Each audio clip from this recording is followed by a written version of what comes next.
Itulah makanya persoalan dalam rumah tangga itu memang harus diselesaikan dengan syariat Islam, karena kematian keluarganya itu bisa menyeret imamnya itu tetap masuk neraka.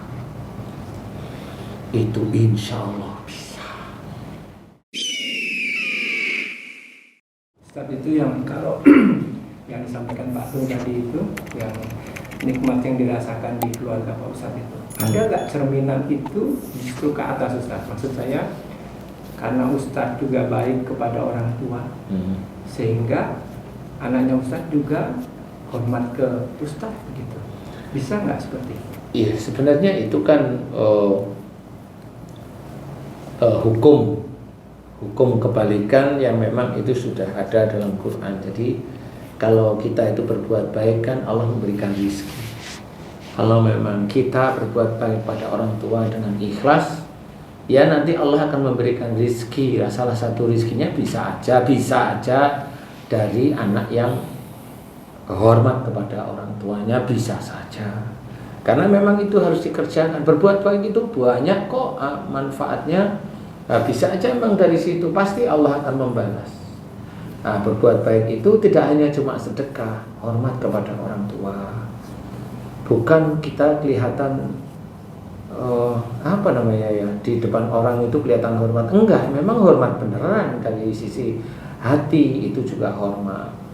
Dari sisi macam-macam hormat itu macam-macam. Kalau orang tua membutuhkan sesuatu atau orang tua nggak membutuhkan, kita itu memberikan, itu kan ada sesuatu. Kenapa kita itu orang tua belum membutuhkan, kita sudah memberikan, berarti kita itu secara aktif itu sudah berpikir bahwa sebenarnya orang tua saya itu nggak mampu. Tapi karena kita itu menjunjung kehormatan orang tua, apa yang dijunjung? Yang dijunjung itu adalah jangan sampai orang tua saya sampai minta kepada saya. Bagaimanapun juga orang tua kita itu punya hati. Jadi walaupun orang tua kita itu nggak punya uang, biasanya untuk minta itu malu. Nah, itu proaktif di dalam melakukan kebaikan. Sehingga pada saat kita sudah tahu orang tua kita butuh, ya kita kasih, pura-pura kita nggak tahu. Ini ada rezeki nih Bu, Pak, pakai aja. Padahal kita tahu orang tua kita itu nggak akan mungkin berani ngomong sama kita. Nah itu lebih aktif. Itu lebih aktif. Ada yang orang tua itu bisa ngomong, wah makasih nak, pas saja ibu itu butuh. Nah itu yang jujur.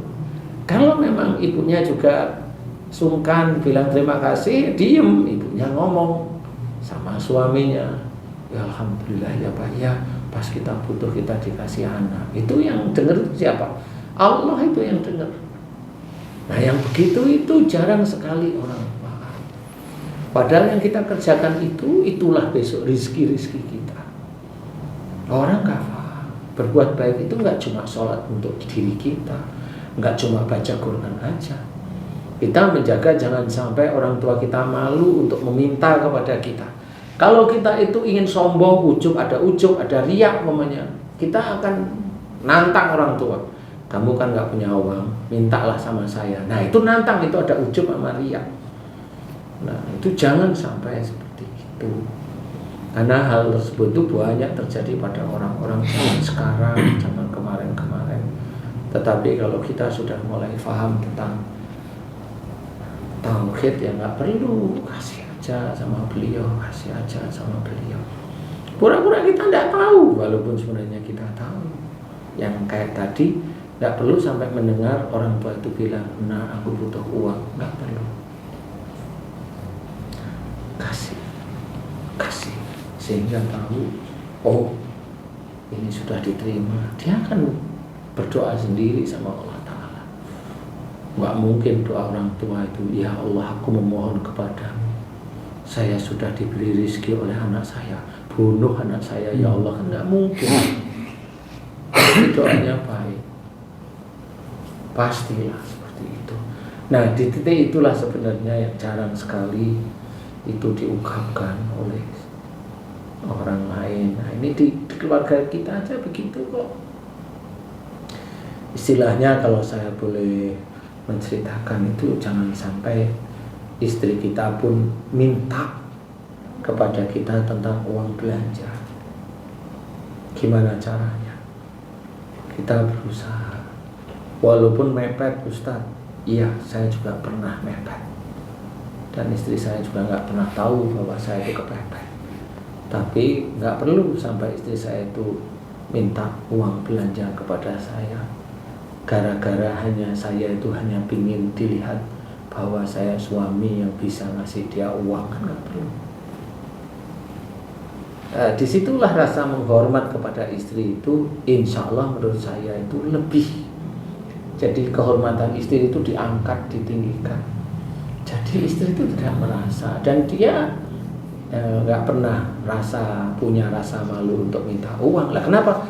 Dia nggak pernah minta uang, sudah ada, itu kan malunya dia sudah kita selesaikan tanpa dia itu tahu. Begitulah sama seperti kalau kita difitnah, nggak perlu kita itu balas fitnahan. Tidak perlu kita itu kalau orang-orang artis itu klarifikasi nggak perlu. Apalagi yang fitnah kita itu saudara kita, senyum aja nggak apa-apa. Nah di situ itulah kehormatan saudara kita, itu harus kita junjung. Walaupun saudara kita merendahkan kita, tidak apa-apa. Yang bisa menilai itu kan Allah sama malaikat Allah. Kenapa takut dengan manusia? Kan gitu. Yang memberi rezeki itu Allah, bukan dia. Kenapa takut hanya cuma difitnah? Kan nama kita jelek Ustaz? Iya, biarin aja. Rasakan aja, nama jelek itu adalah pahala untuk kita sebenarnya.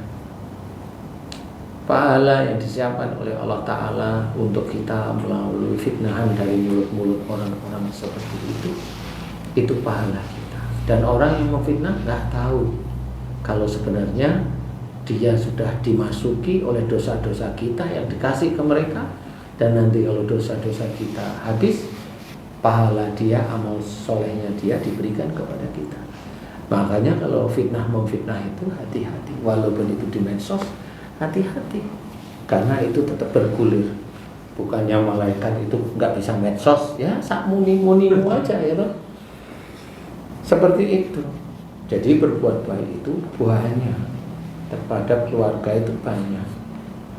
Menjaga kehormatan suami, menjaga kehormatan istri, dijaga sebenarnya. Bukan dengan ego. Tidak bisa. Sesuatu itu tidak akan selesai dengan ego kita, itu tidak bisa. Tetapi kalau kita coba jaga kehormatan istri kita atau suami kita, ya nanti kita sendiri dijaga kehormatan kita oleh Allah Ta'ala.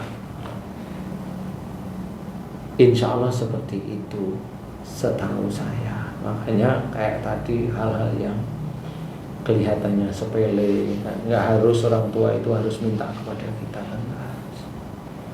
Kalau umpamanya kamu punya hutang kepada seseorang, umpamanya hutang 100 juta, dan orang itu sebenarnya ikhlas menolong kamu. Karena kalau orang biasa mumpung nggak ditagih kan gitu ya. Jangan. Itu beban di akhirat. Kalau kamu dikasih rizki sama Allah Ta'ala, lebih siap-siap bayar hutangnya walaupun dia tidak minta, kalau tahu nomor rekeningnya. Gimana caranya kembalikan uang tersebut? Itu sama berbuat baik. Memang orang itu nggak melihat kamu, tapi Allah melihat kamu bahwa kamu sudah melunasi. Seperti itu. Makanya kalau tadi ada orang tua meminta kepada kita, kita sudah tahu sekali dua kali meminta di titik ini, tanggal ini, berarti kita harus paham, nggak perlu orang tua meminta lagi. Sebelum tanggal itu kasih. Nah itu namanya berbuat baik kepada orang lain tanpa menurunkan derajatnya orang tersebut. Memang itu susah, tapi itu Allah sangat suka, dan orang-orang tersebut insya Allah akan dimuliakan, karena memang itu susah. Kadang-kadang kita dengan orang tua aja masih ngomong gak enak, merasa kita itu ya benar, merasa kita itu mampu. Untuk nyetop mau tidak bicara aja masih susah. Itu nanti akan berdampak pada kehidupan kita. Kalau memang kita melakukan, pasti akan berdampak, nggak akan mungkin. Apalagi kita termasuk orang yang mau belajar dekat kepada Allah Ta'ala untuk bertakwa, pasti akan dimunculkan. Nah, itulah makanya persoalan dalam rumah tangga itu memang harus diselesaikan dengan syariat Islam, karena kematian keluarganya itu bisa menyeret imamnya itu tetap masuk neraka. Itu insya Allah bisa, karena kalau Allah sudah menceritakan ku anfusakum wa ahlikum naro, berarti si imam itu menjadi lokomotifnya, dan istri dan anak-anaknya gerbongnya. Kalau ada ustadz dia mengajarkan sesuatu tidak baik, atau mengajarkan dengan fitnah, mengajarkan dengan keras sesuatu yang sebenarnya tidak harus dengan keras, dia tidak menjadi lokomotif bagi gerbong-gerbongnya. Insya Allah seperti itu, dan itu dia akan bertanggung jawab nantinya di akhirat. Kalau sekarang dia itu masih seperti itu, masih belum bisa ini, ya siap-siap besok silahkan hampir di neraka. Bukan berarti terus emang kamu udah pernah mati kok bisa tahu neraka.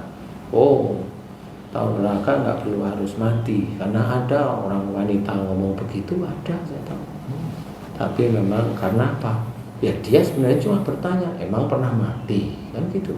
Karena dia bertanya, karena dia sendiri juga belum pernah mati.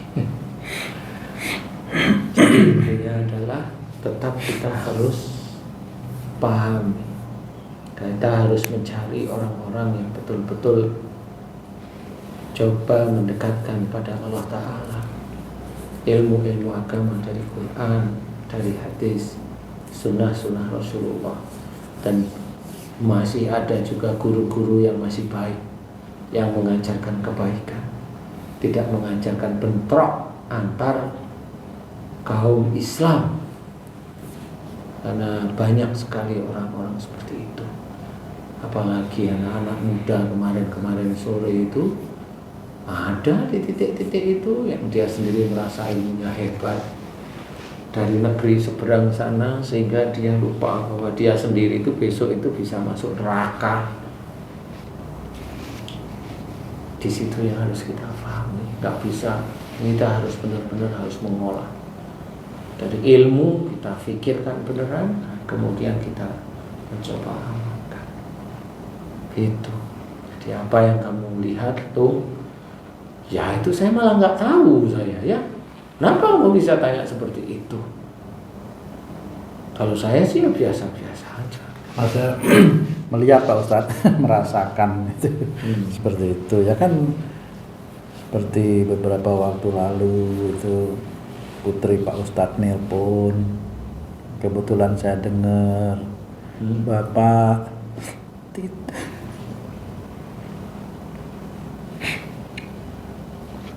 dengan suara yang santun, sopan. Saya ingin keluarga saya seperti itu. Tapi mungkin dulu karena saya juga sama orang tua saya banyak salah. Saya banyak menentang orang tua saya. Mungkin itu hukuman buat saya. Tapi saya tetap menginginkan ketenangan di dalam keluarga saya. Terus ngomong apa waktu itu? Waktu itu putri Pak Ustadz izin mau keluar kemana nanti pulang. terus minta solusi, Bapak kalau begini gimana. Saya terharu mendengar Pak Ustaz, karena saya sendiri pun belum bisa seperti itu kepada orang tua saya. Belum pernah saya telepon mama saya itu, Ma, sekarang saya ada di Jakarta, doakan saya belum pernah seperti itu.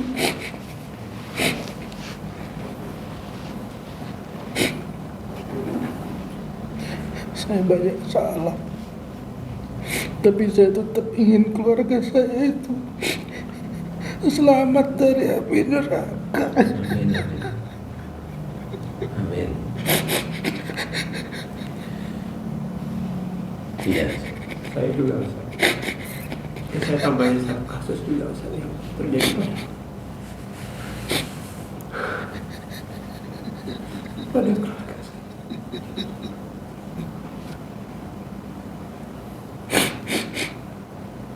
Saya sebenarnya sangat sayang pada kedua orang tua saya. Tapi ketika mereka kemudian menikah lagi,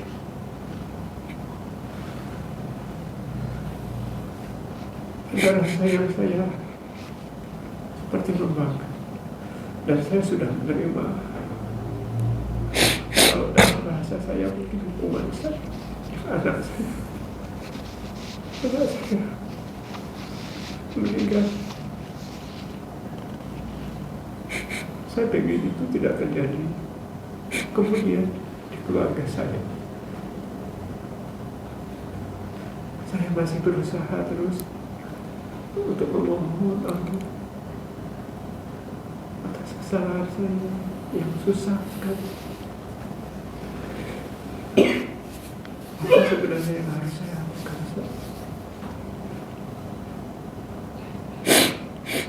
Iya. Iya, memang dalam perjalanan hidup itu memang macam-macam. Di sini kan apa yang diceritakan oleh Allah Ta'ala dalam Quran, wa ma asabakum min musibatin fa bima kasabat aydikum, itu kan jelas. Apa saja musibah yang diterima itu disebabkan dari buah tangan orang itu sendiri. Jadi Allah itu benar. Kalau masih ada orang yang meragukan itu, seorang muslim meragukan itu, orang itu dianggap kafir oleh Allah Ta'ala, pasti. Nah, dari ayat itulah kita harus mulai memahami, harus belajar muhasabah untuk tahu tuh, kalau tuh tadi kan memang dulu kurang dekat dengan orang tuanya, kan paham akhirnya, oh iya sekarang kok ini ya keluarga saya, walaupun dibilang hancur enggak, tapi kok ada sesuatu yang masih kamu inginkan gitu, ya kan? Masih kamu inginkan lebih baik, ya entah di istri kamu sendiri, anakmu sendiri, masih kamu inginkan, makanya berubahlah sekarang. Mumpung umur itu masih diberikan oleh Allah Ta'ala, rubah terus. Dekatkan diri pada orang tua, istilahnya itu menghamba. Karena kalau nggak ada orang tua, nggak ada kita bisa dititipkan rezeki oleh Allah Ta'ala, itu tetap dari orang tua kita juga. Nah, itu tetap ada rasa hormat kepada orang tua kita, itu lebih. Insya Allah seperti itu, harus belajar. Kemudian kamu sendiri juga sudah paham, anakku yang kecil meninggal, ya memang itulah yang kamu ketahui. Kamu dulu pernah marah benar pada salah satu orang tua kamu, dijawab oleh Allah Ta'ala seperti itu. Makanya berubah sekarang, sayangi beliau, udah tahu sayangi beliau benar. Apa yang tadi awal saya ceritakan, coba dilengkapi terus-menerus dengan ketulusan, dengan keikhlasan semata-mata karena Allah Ta'ala, sehingga mudah-mudahan nanti itu akan tercapai semuanya. Jadi rizki oleh Allah Ta'ala disiapkan di langit itu adalah dari kita berbuat baik. Dasar kita berbuat baik dulu adalah sholat. Kalau saya tekankan, sholatlah minimal 5 kali. Itu pun belajar untuk istiqomah.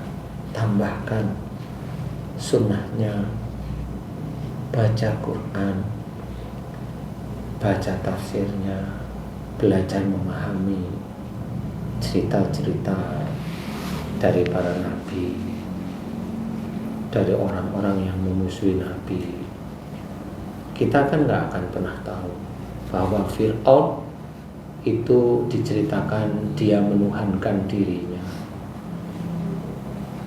Benci banget kita kepada Fir'aun, sombong. Benci banget kita terhadap kesombongan Fir'aun, iya kan? Tetapi kita lihat, kalau kita membicarakan sesuatu, kamu baca ini pasti berhasil, kamu baca ini pasti masuk surga. Nah, seseorang yang memastikan di sisi itu, dia merasa dirinya Tuhan, bukan hadiah. Berarti dia seperti Fir'aun. Ngapain membenci Fir'aun? Waktu itu masih ada darah dan jin dan setannya Fir'aun di tubuhnya. Makanya belajarlah, coba. Seseorang berdoa ingin mendapatkan rizki, dikasih oleh Allah Ta'ala rizki, dia berdoa tahajud 3 bulan berturut-turut, 4 bulan berturut-turut, dikasihlah oleh Allah Ta'ala, dikasih oleh Allah Ta'ala. Suatu ketika tanyain sama temannya, kamu kok berhasil? Dia ngomong, ini saya, ikhtiar saya yang gigih dan tahajud saya. Mana Allahnya? Berarti dia yakin dengan apa yang dia gigihkan dan dia kerjakan tentang tahajud itu yang menjadikan berhasil. Berarti dia merasa sombong dengan kegigihannya. Sombongnya itu dari mana? Dari sifatnya Fir'aun juga. Walaupun dia sholat, tapi sifat-sifat seperti itu harus kita tinggalkan. Jangan hanya cuma benci sama Fir'aunnya aja, jangan sampai benci juga dengan Abu Jahal.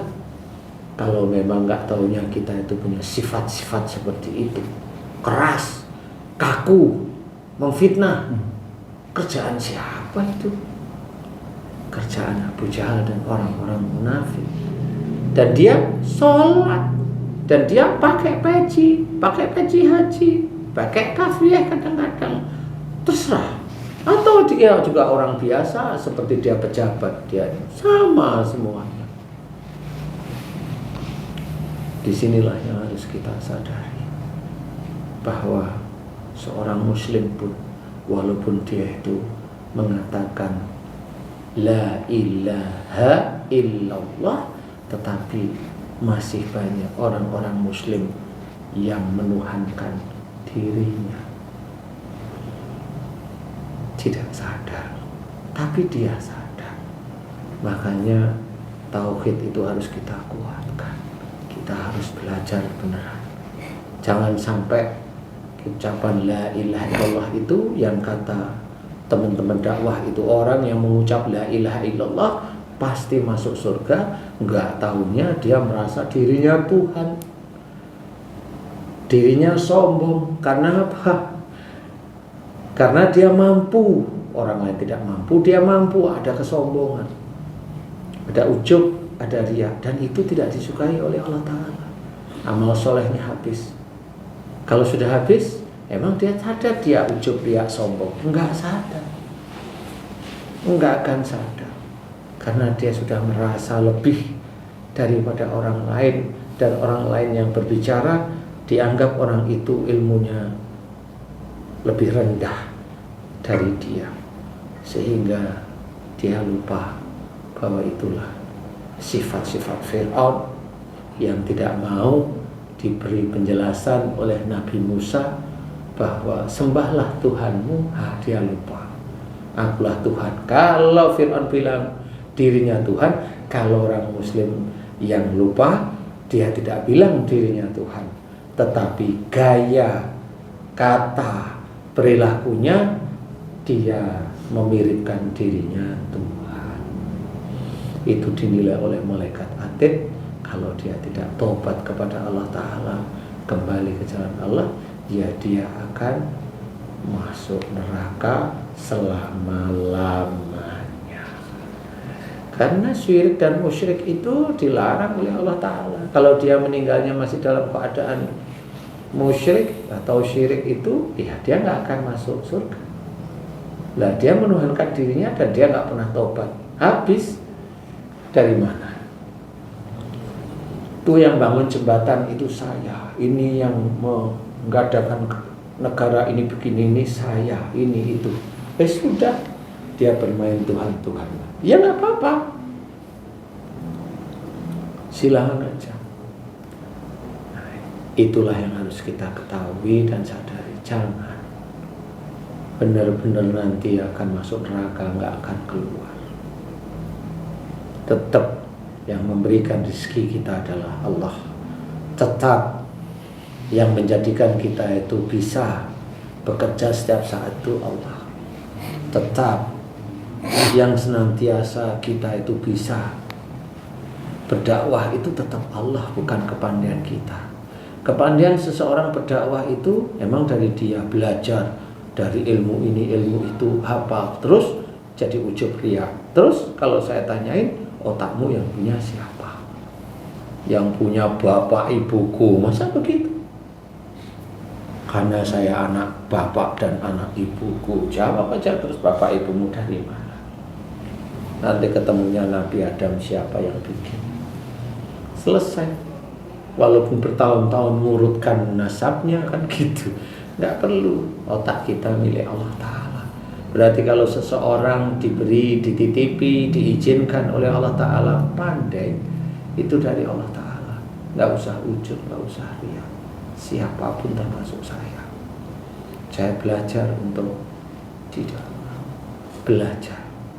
Nah, disinilah sebenarnya harus kita sadari. Ayo kita luruskan. Tidak hanya cuma niat, aplikasi sehari-hari. Apa yang diceritakan Haji J tapi nggak lengkap karena takut dibilang sama saudaranya. Apa yang diceritakan Tung dan Eko, ayo sekarang kita luruskan serius, karena kita sendiri akan bertanggung jawab. Kita, keluarga kita, gerbong-gerbong kita itu kita yang bertanggung jawab nantinya. Jangan sampai kita menganggap kita benar. Insya Allah seperti itu. Kebenaran hanya milik Allah Ta'ala.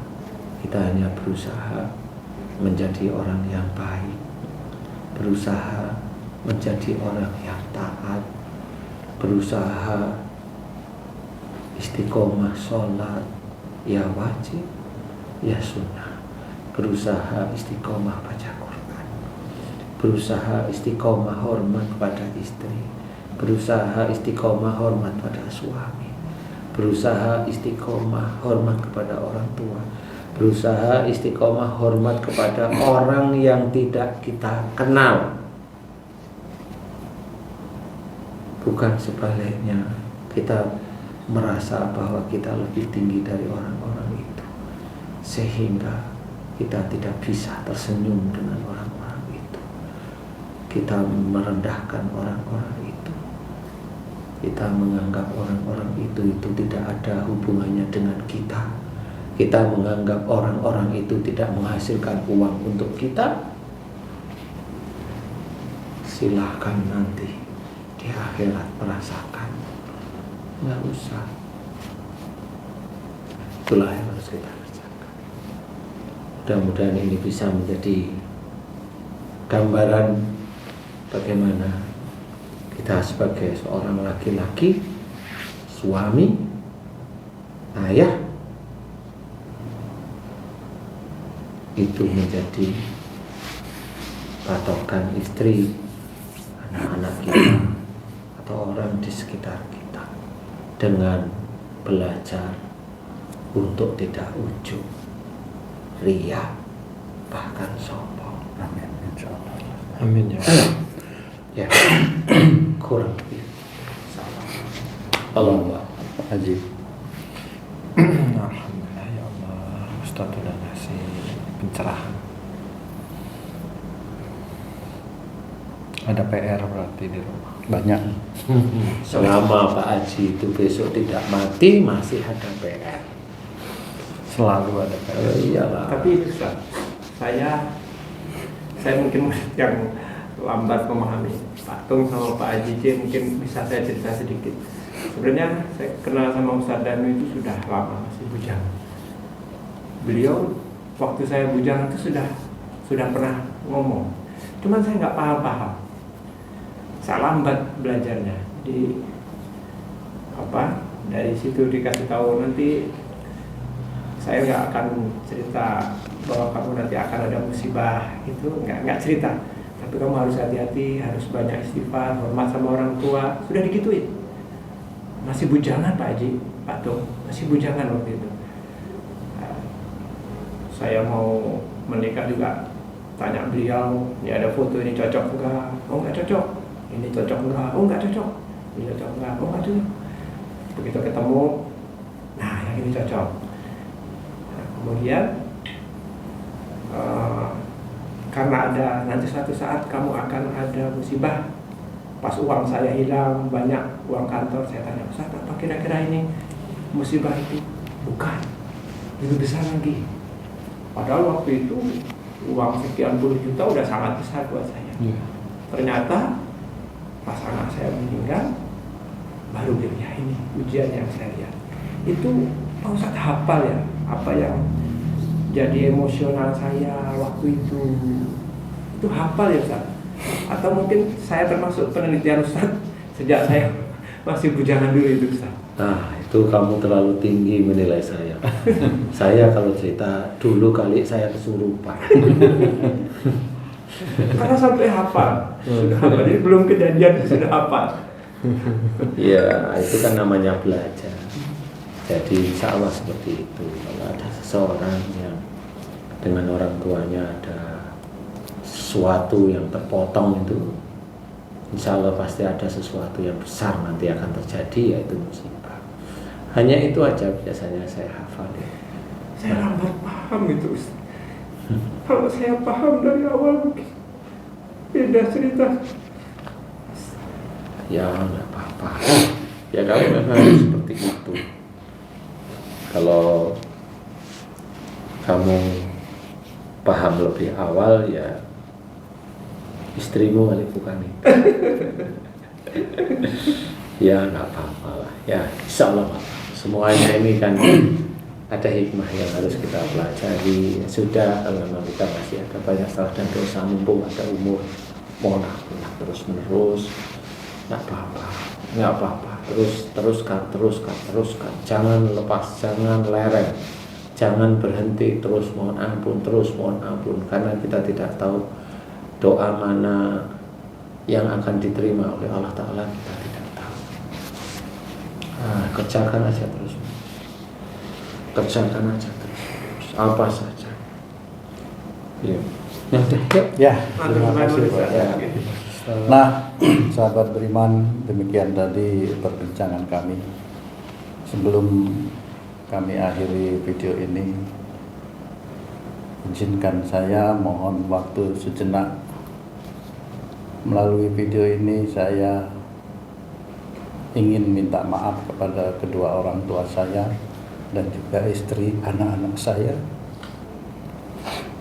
Siapa tahu beliau semua menyaksikan video saya ini, kita ini, dengan tidak mengurangi rasa hormat saya kepada kedua orang tua saya, mama dan papa. Maaf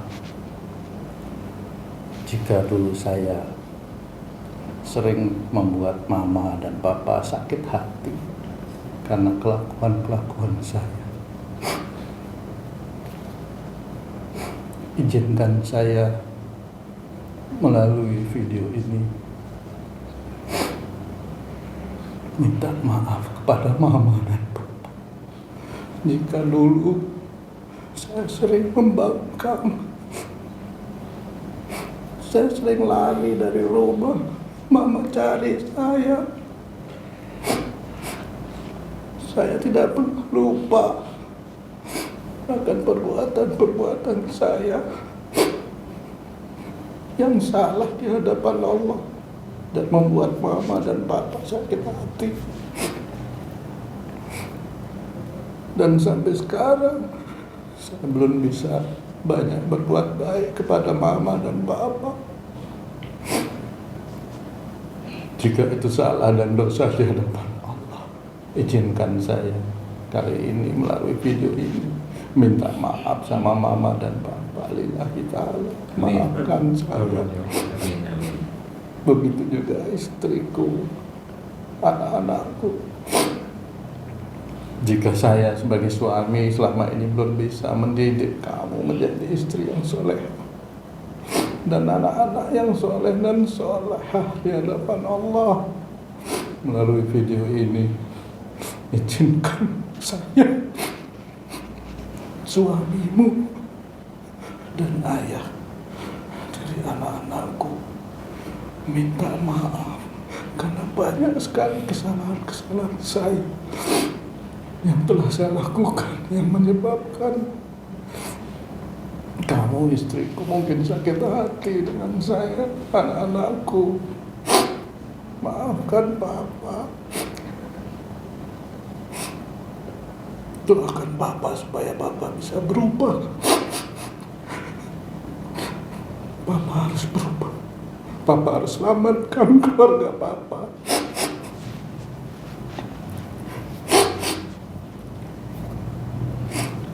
Ampuni aku. Nah, sahabat beriman, saya mohon maaf jika ada perkataan saya yang kurang berkenan mungkin melalui video ini. Mudah-mudahan tayangan video ini banyak bisa memberikan manfaat buat kita semua. Amin. Khususnya buat para suami, supaya kita bisa meningkatkan keimanan dan ketauhidan kita kepada Allah dan menjaga keluarga kita agar terhindar dari api neraka. Amin. Sampai jumpa lagi pada video dan konten-konten kami berikutnya.